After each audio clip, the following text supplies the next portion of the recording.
Welcome. Thank you. Thank you. Thank you. Thanks. Oh, please. Thank you so much, everyone. Thank you for coming tonight. Thank you for your loyalty, your friendship. I feel so blessed every time we do this event, and I'm just like always so happy when it's over. But thank you so much.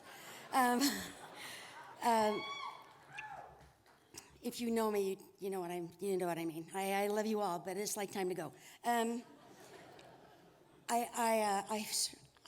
Y'all are having so much fun spending money. I feel like maybe I should not be here right now. So thank you for that. Thank you for your generosity. It's been an amazing evening with Jason and Jamie and prizes to come, and it's all wonderful. Thank you very much. And I want to throw a quick note out here that Jason and I will sign the teddy bears, as they said earlier, but so will Dennis, if anybody would like Dennis's signature.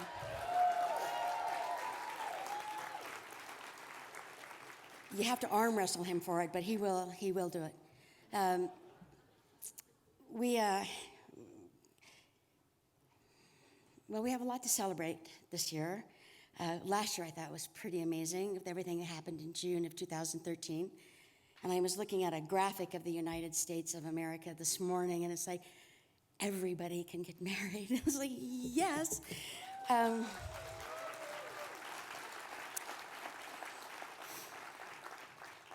We still have, a few flies in the porridge, but it'll all work out in the end. And we have people who just can't seem to understand that it's time for all Americans to have equal rights across the board in every aspect of their lives.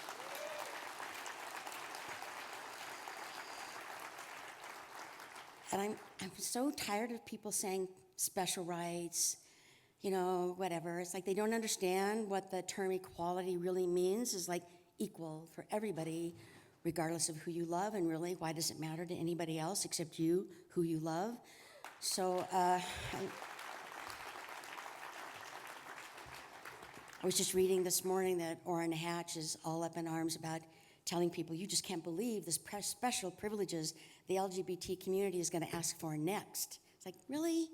Special privileges next, like equal housing, job protection, tax equality, marriage for everybody, adoption for everybody who wants it.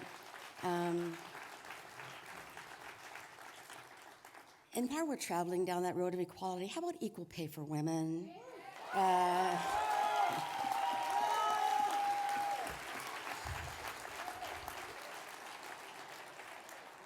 I'll just let my Gloria Steinem just come right out there. And when we talk about issues of race, have we reached equality there? We have not. Not even on the law books, and especially in people's hearts and minds. It's appalling where we stand today in that regard. I am a product of the 60s. You all know that. I kind of remember it. I'm pretty sure I was there. And I remember the horrific things going on there, and I look at TV now, and it's like, haven't we gone like 60 years since that, and now we're doing it again? What is the story with that? Why is that happening now? There is so much suspicion and angst about the world, what the world is becoming today. And we don't have a single so-called enemy that we can turn to say, well, it's all their fault. When we had the Cold War, which I clearly remember, I am that old, I clearly remember having to do the duck and cover under my school desk and thinking, I don't think this is going to work. I don't think, no. Especially since I live amongst the missile silos, I really don't think this is going to work. But we had somebody to blame everything on, and we've come so far in those years, and I feel like all of a sudden some people are turning the corner to turn around and go back to that time when we just have to have somebody to blame for everything that seems to be going wrong. We have an amazing president in office right now. Yes, he's disappointed us sometimes.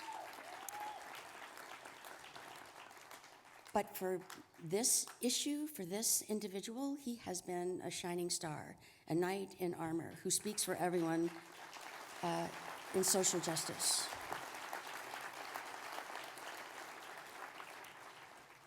We are personally crushed that we're losing Attorney General Holder At some point in time, he's been the best friend we could have had, fighting our battles with us and for us. All the years since Matt was killed, he's been trying to help us get the hate crime bill passed, which, everyone, was 5 years ago this month. 5 years.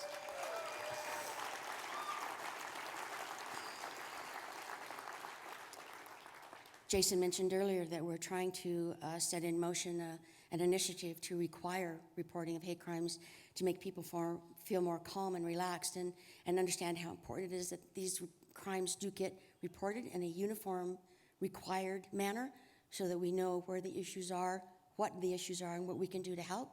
I know that some cities, for example, Houston, does not want to be known as the hate crime capital of the world. However, if those hate crimes are happening in Houston, their records show like 9. Is like Houston really 9?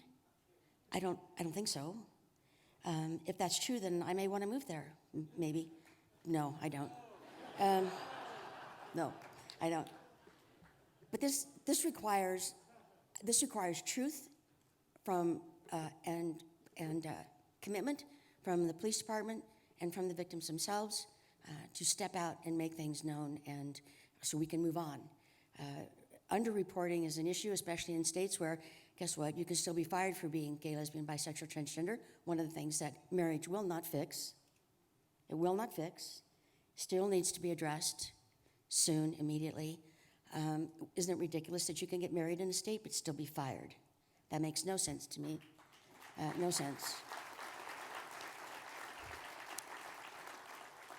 So we're working on the hate crime issue, trying to require reporting, uniform reporting, to make, so we really can make a difference. So this bill is more than a message of knowledge or respect, that we understand that it is an issue, and not just for the LGBT community, but expands the parameters for disabled and women and race issues and issues of religion and ethnicity, all those things.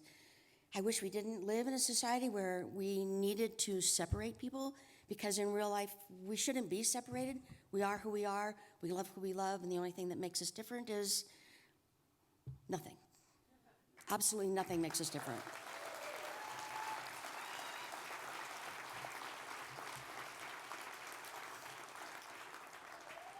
In the end, really, we all want the same things: to feel safe and secure in our homes and our jobs, to love and be loved in return. That's what everybody wants in their lives. Everybody. Regardless of who they love, how they love, the color of their skin, who they worship, how they worship, or if they worship. We are human beings first and foremost. And once we begin to treat each other like human beings first and foremost, equal in every way and sense of the word, and understand that some people just, they need a little step up. And if we could just be there to give them a little step up, stop judging people for perhaps not achieving what you think they should have achieved. Maybe they met some encounter along the way. You have no idea what that could be. You have no idea what anyone else has gone through in their life, whether they're sitting next to you, across from you, or across the room.